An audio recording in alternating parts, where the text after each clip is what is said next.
Hey guys, VicHD here with another indie review.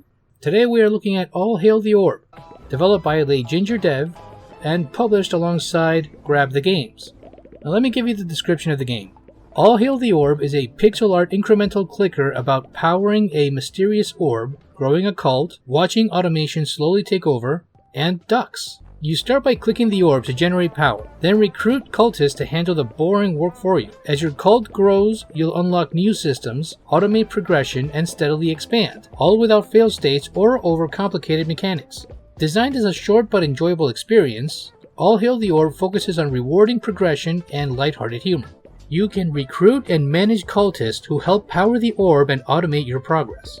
What begins as a manual clicking gradually transforms into a self-sustaining system with cultists taking over the heavy lifting while you focus on unlocking new features and exploring more rooms. Automation becomes the core of progression, while clicking remains needed for interacting with specific systems and mechanics. You progress through an old dungeon that acts as the backbone of the game. There is no combat or failure, so exploration is entirely about unlocking new rooms, systems, and features. Each discovery expands what your cult can do and pushes the orb closer to its true potential. The game is built to be calm and approachable. There are no fail states, punishments, or irreversible mistakes. Progress at your own pace, experiment freely, and enjoy a relaxed, incremental experience designed to be completed rather than played endlessly. The game embraces a fun, silly tone with playful visuals and humor that never takes itself too seriously. Strange themes, mysterious elements, and recruiting visuals help keep things interesting without drifting into dark or serious territory. And yes, there are ducks. So many ducks. Cute ducks, in fact. The game presents itself as an incremental progression game that lets the player take its time to figure out the gameplay mechanics that is mostly designed to work with the keyboard and mouse controls in mind. The game starts with a mysterious glowing pixeled orb on an altar that you must click to harvest devotion.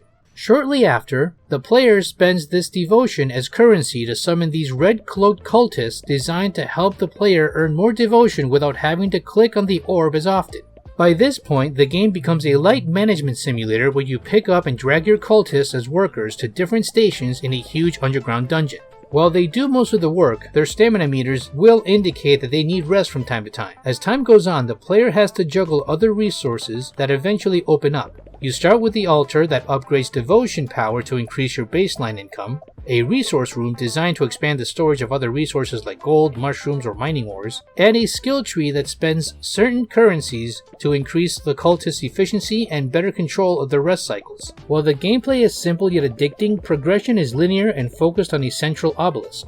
From there, the player unlocks rooms, hits in-game milestones, and evolves the orb. Despite the dark, gothic, cult-like undertones, the game has a charming pixel art style with vivid colors, and a comedic tone, with cultists having different names and personalities and obsessing over pizza of all things. I mean, I don't blame them. As you go on, the game introduces a portal dedicated to gathering and raising cute ducks with different designs and features. The game advances rather quickly once you get the hang of it. You're later introduced to a duck placing wall which generates its specific currency at a slower pace compared to the previous systems after maximizing everything else in each specific skill tree. Once your dungeon is large enough with many cultists running all over the place, the user interface can get overwhelmingly busy with upgrade notification icons popping up over every single area combined with workers sporadically resting and getting back to work. Overall, the game gets an 8 out of 10. It's a charming and addicting management simulator that can be completed within a few hours. It can get grindy after a while, but it manages to keep you busy multitasking with a bunch of things on the screen. Need for a distraction if you're curious to try out. Hope you guys enjoyed the review. Don't forget to like, share, subscribe, leave a comment, and hit that bell notification just in case.